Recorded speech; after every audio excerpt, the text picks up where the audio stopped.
Okay, Niners fans, I think it's time to admit this is not a serious team anymore. Your team's last Super Bowl win came in 1995. On top of that, you have a power station draining the HP of your players day by day, sacrifices to appease the NFL gods and keep Christian McCaffrey healthy, a CTE-riddled wide receiver who thinks he's on the Commanders, and now a head coach on the injury report.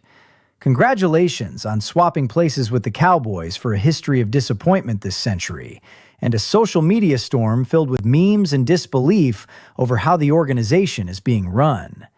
Sure, you have one of the best coaches in the NFL, and a Mr. Irrelevant turned franchise quarterback. But what else is there?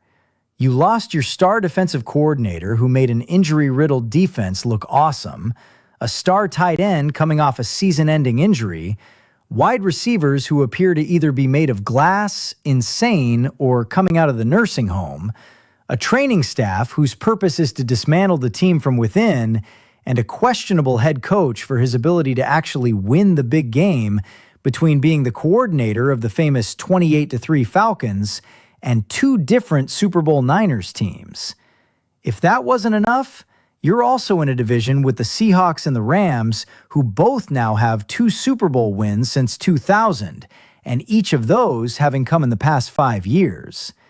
But congratulations on limping to the finish line every year and being just successful enough for nobody to bat an eye at a depressing 2 decades.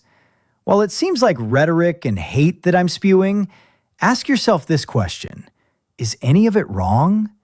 This iteration of the Niners is far closer to a rebuild than you think.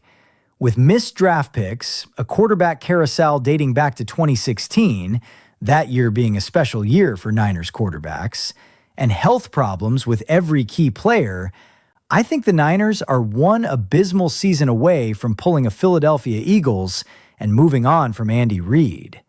A coach that had very similar question marks next to his name to go along with the praise for his offensive mind. It's not easy to predict where this team is headed, but if the preseason is any indication, then it's nowhere promising.